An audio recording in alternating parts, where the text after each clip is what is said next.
sometimes we're talking to or about the architects of the ideology who aren't in the midst of their own internal turmoil, but who have an agenda and who are trying to further that agenda in spite of evidence to the contrary, or knowing that it's experimental and not knowing how it's going to affect the people targeted by it. So sometimes we're talking to those people who very much deserve to be called out.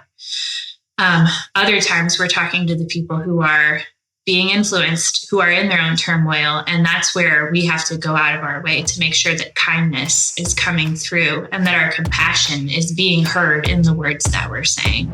Hi, welcome to Wild and Beautiful. We're Joanna Hyatt and Lauren Enriquez, your co-hosts who every week are helping you live out your faith in a way that's biblically rooted, but culturally relevant. This week we're talking about nice versus kind.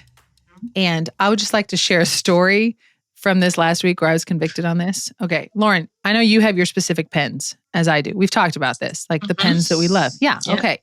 So I have a question for you. If someone says to you, hey, do you have an extra pen I can borrow? My kids. When do you think, okay, kids aside, when do you think you're going to get that pen back? Like what's like socially acceptable, expected, when this pen should be returned? I don't know. I've never thought about it. Okay, so maybe it's because I am a former waitress, and so there's a little bit of this like anxiety where you're like, give me my pen back, right? Guys, I was in Bible study.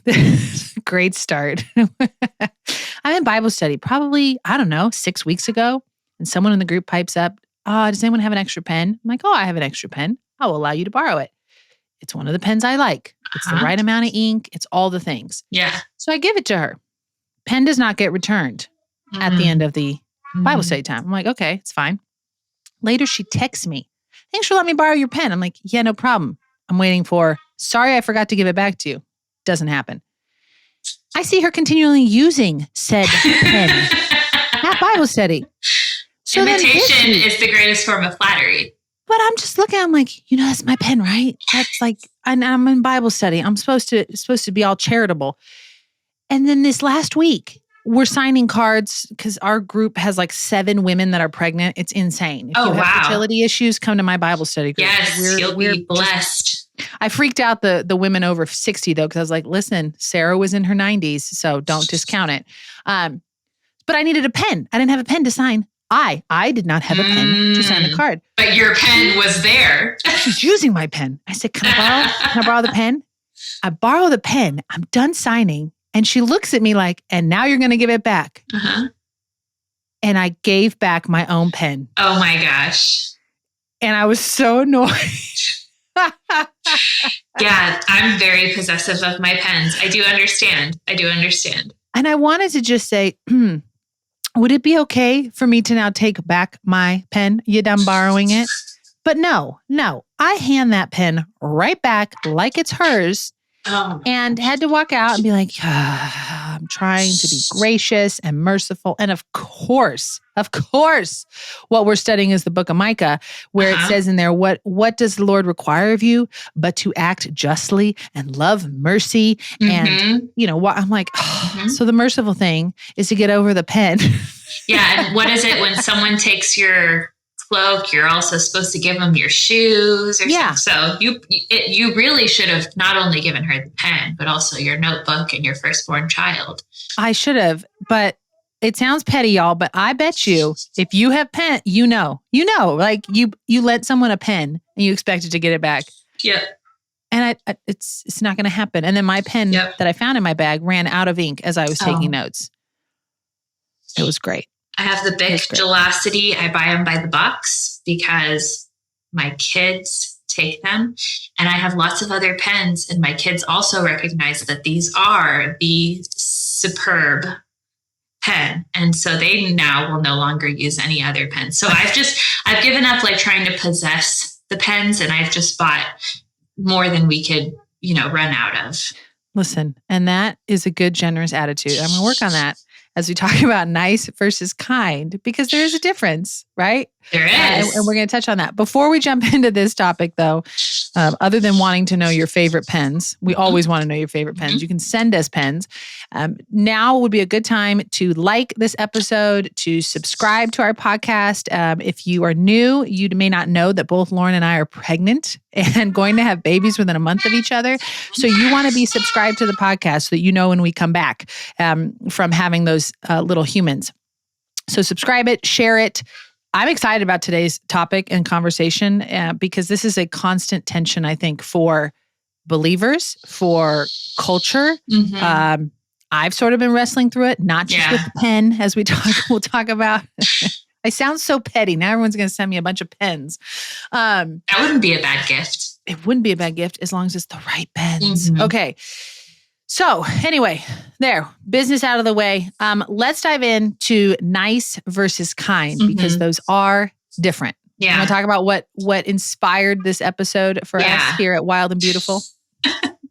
Was it your 48 hours of anxiety? Oh, yeah.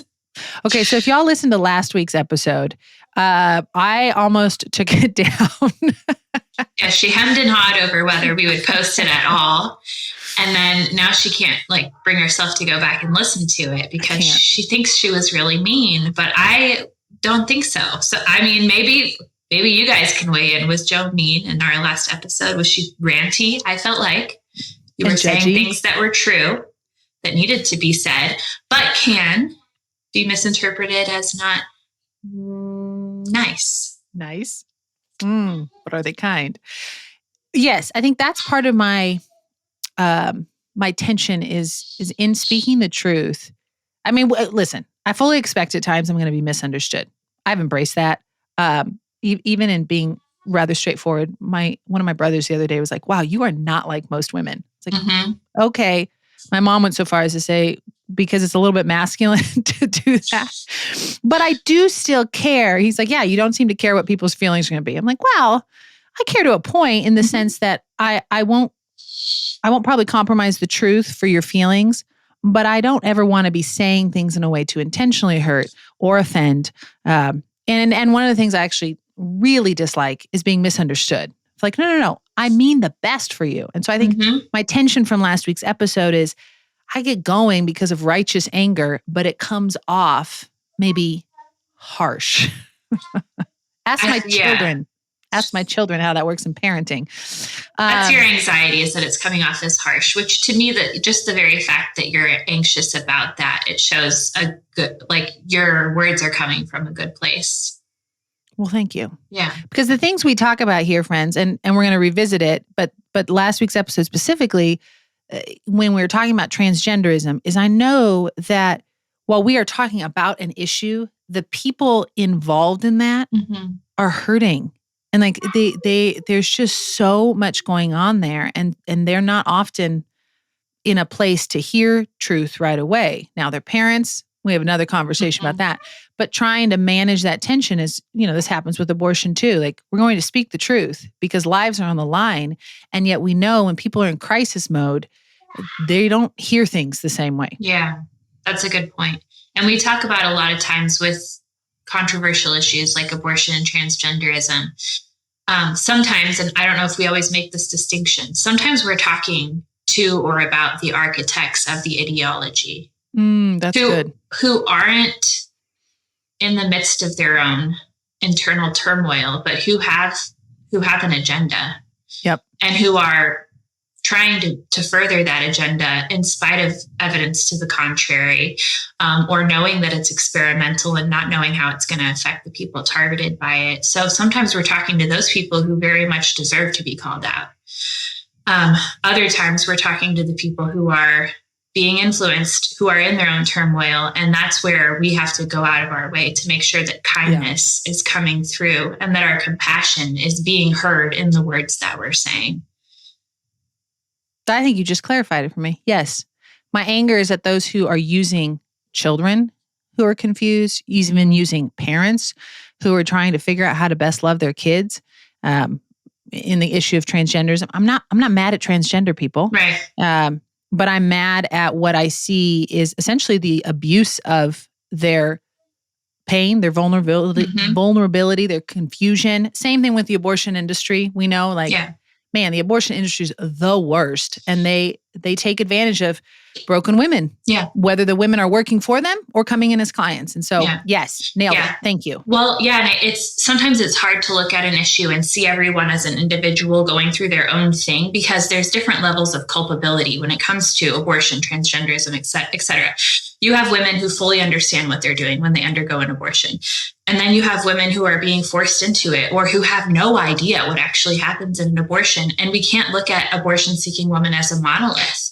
We can look at their doctors as a monolith, because they all went to medical school and understand exactly what they're doing and are seeing it in real time. When you apply that to transgenderism, you have parents who really do seem to have bad motives and seem to be using their children as props or to fulfill some kind of emotional need that they have.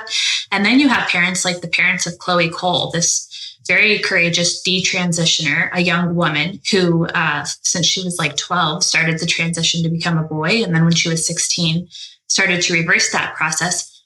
Her parents went along with her doctors and psychologists out of love for her, because they were told by her doctors, you can have a dead daughter or a live son. Sheesh. That was the dichotomy they were offered. And they were in California. No one told them anything to the contrary. Everybody that was a professional reaffirmed that narrative.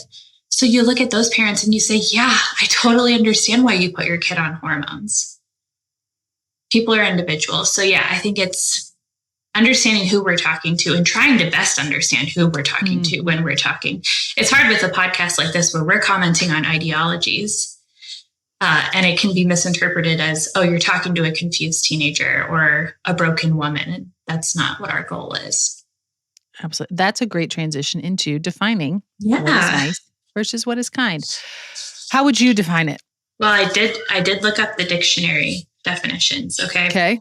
So I looked up nice, kind, and loving. And then loving has a dictionary definition, but I kind of went with the definition we've talked about before on our show instead. So nice is pleasing, agreeable, or delightful.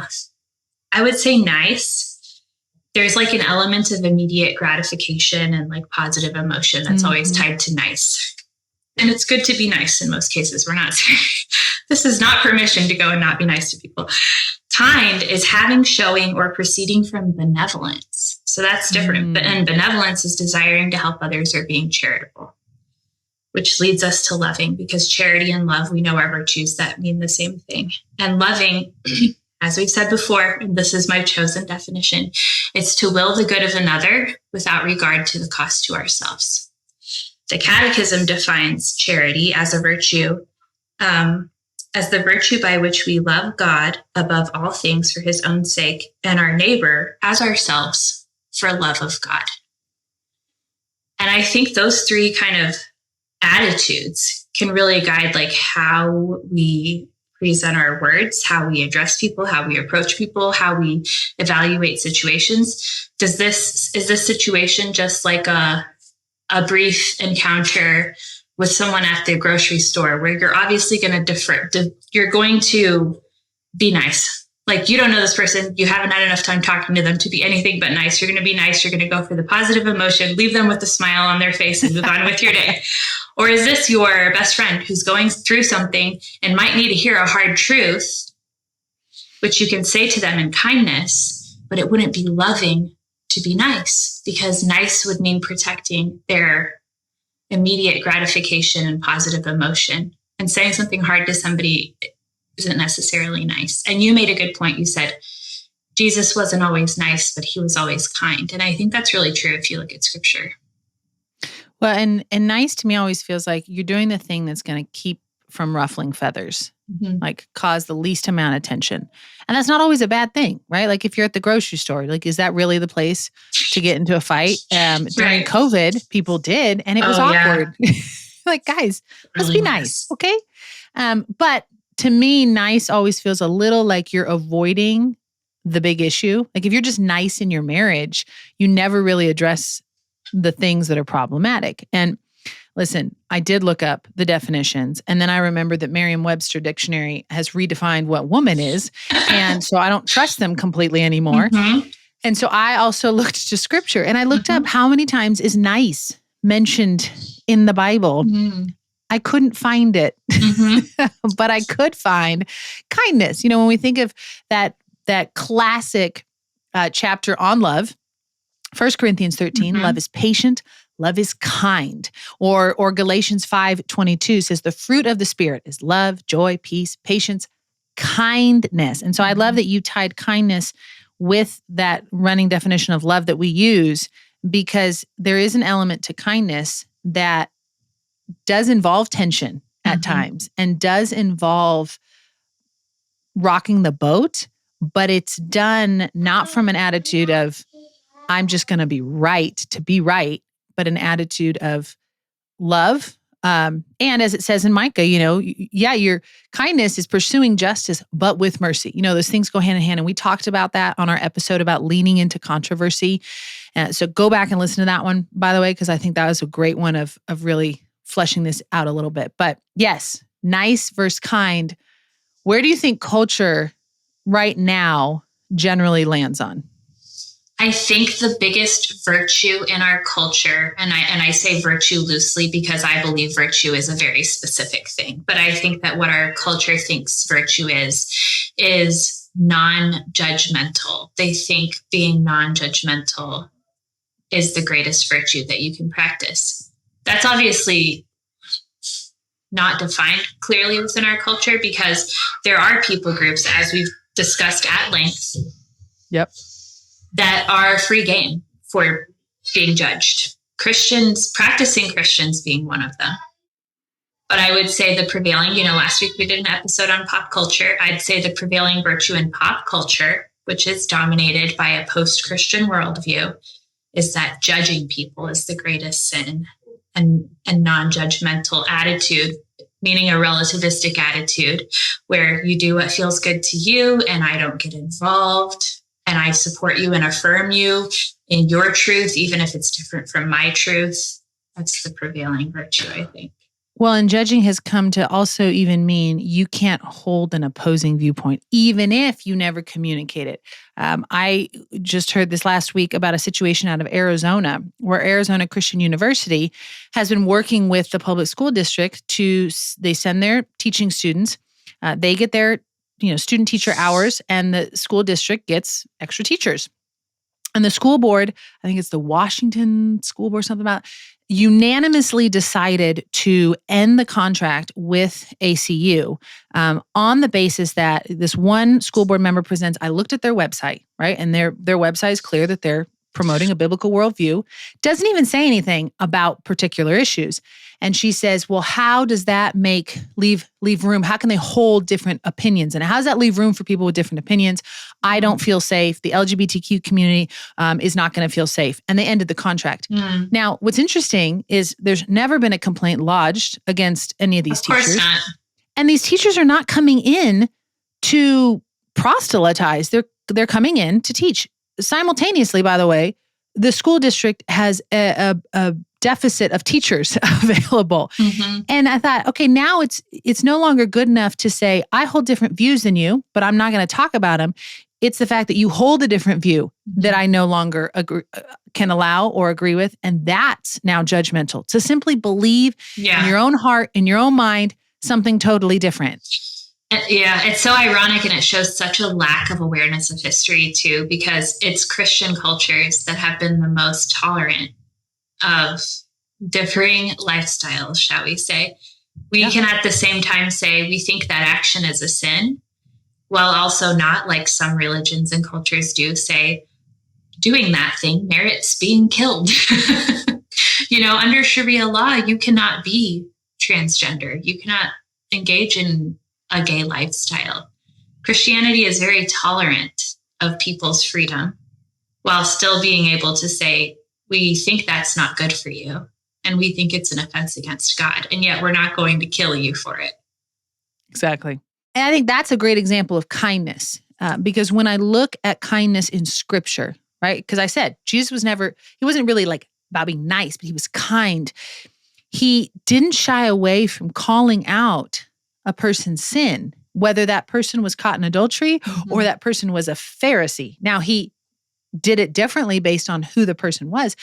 But the reason he didn't shy away from calling it out, and the reason we don't shy away from still saying, hey, this is not good for you, is because we love that person, because we know that sin ultimately leads to death, and that these choices that we are all making every day to give into selfishness, to pride, to any of our desires, to pick self over others, over the Holy Spirit, over God, will ultimately actually hurt us more than anybody else. And I see that most evidently in parenting. Like if you want to know the difference between nice and kind, try to parent a 2-year-old. The nice thing with a 2-year-old is just to give in to every tantrum. You don't rock the boat.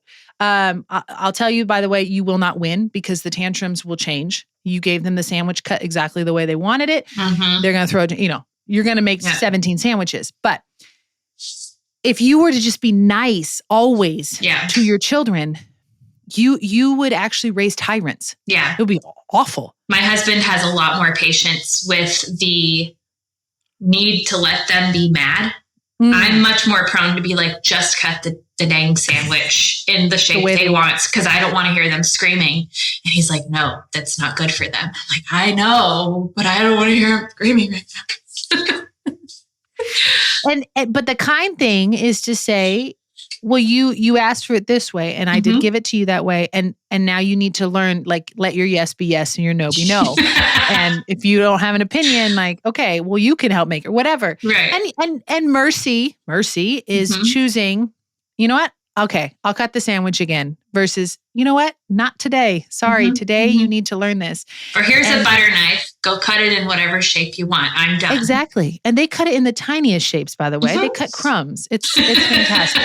And so that to me is kindness, is to say, I love you enough that I don't want you to pursue this route of destruction.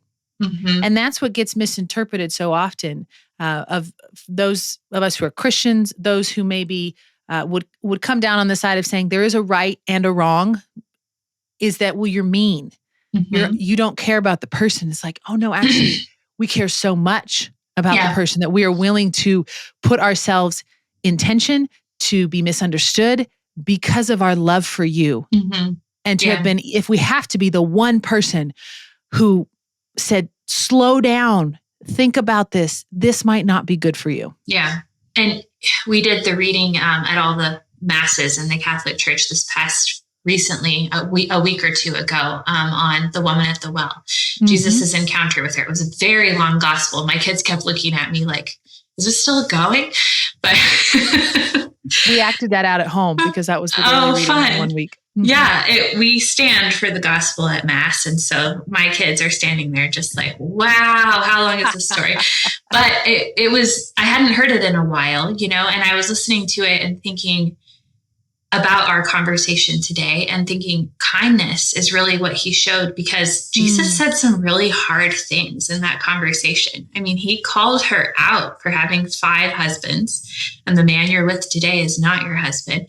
And, after hearing that difficult truth from someone, she could have walked away either freaked out, like, what the heck? Why is this guy a demon? Like, how does he know this about me? She could have walked away mad.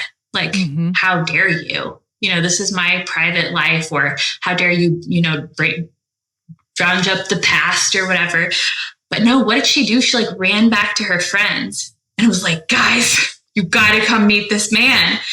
And I just thought, wow, how many of us could call somebody out for being with 6 different men? And their reaction is, you have to come meet this holy person who's going to change your life. That's totally the goal of kindness right there. And as you say that, I'm thinking, we're actually, I think, wanting someone to gently, lovingly call out what we already know we're doing wrong. It's like a child who actually instinctively does want parameters set in their life. They don't want a day of chaos every day, all day, their whole life. No. They need those parameters. They're going to fight you. They might push back at them, but ultimately, kids thrive when there are boundaries put around what they eat, their sleeping, their behavior. And you see that with this woman. She was actually set free by a boundary. Calling out. Yeah, by him calling out, like, you're doing this thing and you know you're doing it. Everybody knows you're doing it. It's clearly not working. You're on number 6. Like, come on, let's fix this. You're getting water in the heat of the day. This is the worst time to be out here. Don't you want to be able to go to the well with everybody else in the cool morning hours? Come on, girlfriend. And I just think that you're right, is the aim of kindness is to actually speak to what our hearts know. And some of these instances we've talked about, like what's happening with kids who are confused about their gender, or what's happening to teenagers. We referenced that report from the CDC, teenage girls who are facing extreme anxiety and suicidal thoughts. It's because nobody's stepping in to say, hey, this way leads to life and this way leads to death. You have a choice. Gee, that sounds like something God said to the Israelites. I set before you today. That's right.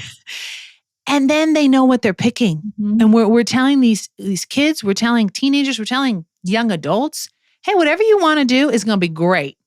And it's fine. And if you start to feel regret, it's not your fault. It's culture's fault. It's those people around you that are saying some things are right and some things are wrong. You just keep doing the thing you want to do. And yet there's very real consequences to these life choices that we make. Yeah. And boundaries can be tricky. You know, there's the boundary that's being put on, for example, girls in Afghanistan. You can't go to school. Right. That's not a good boundary. No. Okay. But it's also not good for girls in America to see, well, boys can play my sport. Men can apparently have babies. All the boundaries have been taken away from what it means to be a woman here. And so they're left flailing without a clear sense of identity. There's something about being in the happy middle with boundaries. Yes. And I think we have to be able to call that out for the sake of the well-being of the people around us and ourselves. Well, and that boundaries are they have to be rooted in truth. Like they if they're rooted in a shifting standard of truth, or if they're rooted in falsehood, like what's happening in Afghanistan, that's rooted in this belief that women are a threat to men, women are less than men, like not true. And then I'm also thinking, like, I was just reading Wellesley College, all women's college, has this, let me see if I can find it real quick. It has this petition being put forward by the students to, allow non-binary individuals to allow basically men who identify as women to be a part of the college. And what was interesting as I was reading about it is it was pointed out that women's colleges were started to be a safe place for women, because at the time that Wellesley College was started, no Ivy League would allow women into their universities. Neither, were there really places where women could go and be safe from sexual assault. And that campus sexual assault is still a problem. And so you go to a women's college, and if you have a history of this, this is likely a safer place. And now, in the name of niceness, in the name of shifting boundaries that are not rooted in biological truth, we're going to open it up. And there goes another place for women that should be safe. Yeah. We're sacrificing the actual well-being of women for the comfort and emotional satisfaction of men, which is, I could point out the literal opposite of the feminist goal. Yeah. In the 1960s, 70s, even second-wave feminists, they would not have been in support of this. You have it with colleges. You also have it in prisons right now. Men being put into women's prisons in cells with women and raping them. That is not nice. That is not a nice thing to do to the woman or the man, to just unleash a man who cannot control himself or will not control himself around a woman, to subject her to that, all in the name of what? That's the question. We're doing all of this injustice and denying truth for what end goal? Because this isn't ending well for people. It's not ending well for the women, and it's not going to end well for the men either. Makes me think too of what's happening in Europe. I am finishing up a book called Pray, the erasure of, women's rights in Europe, essentially. It's looking at immigration. And there's this interesting tension happening where, women are experiencing more assault. They are being shoved out of society because of this rise of single Muslim male immigrants who are coming into the country.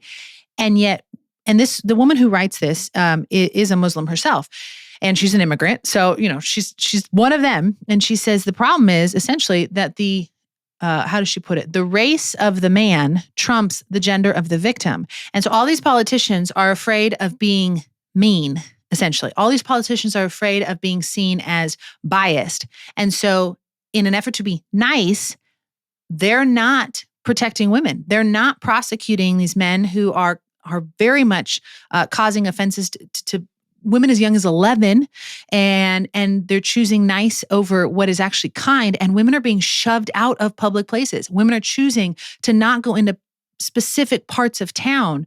And as a mom with 4 daughters, I thought, wow, the landscape has changed so much. I don't know that I could send my teenage daughter over there to travel like I did, and I don't know that I could travel over there with my girls. And again, niceness is winning the day at the very real expense of primarily, a lot of times, unfortunately, women. Mm-hmm. Yeah, that does seem to be a theme we return to every time we talk about this, is women are losing. And where the heck is the feminist movement? Like, that's always my question. The same people, I'm on LinkedIn a lot because I gave up all other social media for Lent. And I'm on there every time I open that stupid app. Something about International Women's Day, Women's History Month, women breaking the glass ceiling, women can do anything. And it's like, yes, we know. I grew up hearing this. Like, we know. That's the second wave feminist message that was really well communicated for the last several decades. The same people who are saying all these positive things about the empowerment of women in the United States, they refuse to speak on what's happening to women in Afghanistan. They refuse to condemn female genital mutilation in overseas. They refuse to call out the fact that men have basically made women's sports a thing of the past, because in many sports now, women need not apply. There's no point. You're not going to win first place when you're competing against a man, or you might get your skull cracked open by a man if it's a sport like wrestling or MMA. I just question, like, where are the feminists? Where'd you go, guys? Where are you? They're too busy being nice. And that's a group of people that we as women who are observing this need to have a kind but not nice conversation with right now. Yes. And again, that's a distinction between the individuals who are wrestling through these issues versus this body, this organization in some cases, that is pushing a narrative or conveniently silent on a narrative. I think it's really ironic that Supreme Court Justice Ketanji Brown couldn't define what a woman was because she was not a biologist, was her claim. Right. Like, I can't. And I'm like, but then how can we say that your nomination to the Supreme Court as a Black woman is a win when we can't define that you're a woman? I mean, in our effort to be nice and to avoid controversy and hard conversations, we get ourselves into such a twisted, tangled web of logic that nothing makes sense. No. It doesn't. And if you've ever actually read a court case, as Joe and I have, because we work in the pro-life movement and we get stuck having to read these things all the time, what's the first thing that you see in a court case? Definitions. Every freaking term that is pertinent to the case gets defined. And sometimes you're like, why are we defining this? Because it seems so obvious, but every single thing gets defined. So then when you see a Supreme Court justice who refuses to define a word because she says she doesn't have the credentials for it, that calls into question, do you have the credentials to work in the legal system, in the judicial system? Because you have to be able to define stuff. And it's ultimately rooted, and we just don't want to offend anyone. We want to be nice. Why can't y'all be nice? Why can't you Christians be nice? Why can't those of you who are right of center be nice? Just be nice. Do your thing. It doesn't hurt anybody else. And yet niceness has gotten us to this place where people are being hurt physically, emotionally, mentally. Their financial prospects are being hurt. I mean, just a whole host of things. And that's why we define words on this podcast, because we want to make sure that you, the listener, know what definition we're working with. And you can agree or disagree with us. I mean, you don't have to agree with our definitions of these things. And we actually love to hear when you don't or do. But by defining it, then we are saying, these are the terms we're working in. Right. Are we working with the same terms? Because I can guarantee women's rights to me is something very different to somebody working inside of Planned Parenthood. We should probably define what we mean by that. We should define what we mean by liberty, life. Like all these things matter. And that's why it matters to define nice versus kind, so that when you go into a situation, you're trying to live out this faith that is wild and beautiful, you can discern, is this a time where I just need to be nice? It's okay not to rock the boat. I need to be cordial. Yeah. There's like nothing at stake here. There's totally places for that. And there are places. And even as we're raising kids, you're like, sometimes you just need to be nice to someone. And that doesn't mean you have to be their friend. That doesn't mean you have to, definitely don't become a doormat. We'll just be nice. But the deeper level of nice is to be kind. And what does that look like? And as people of faith, that's what we're called to be. We're called to be believers who are kind. That does not mean we run from the hard things, though. That does not mean that we are pushovers. It's the attitude and tone with which we are living out our faith. Amen. I don't have much to add to that. Good. The episode on that note. Love Y'all it. can always count on a sermon from me. I'm always here for Joanna Hyatt sermons. It's because I'm a pastor's kid. Comes by it naturally. Well, thank y'all for joining us. We would love to hear, have you ever thought of this distinction between nice and kind? What do you think? Do you like our definitions? Do you disagree with us? How are you in your week encountering this tension of nice versus kind as you try to live a wild and beautiful faith? Let us know at wildandbeautifulpodcast@gmail.com.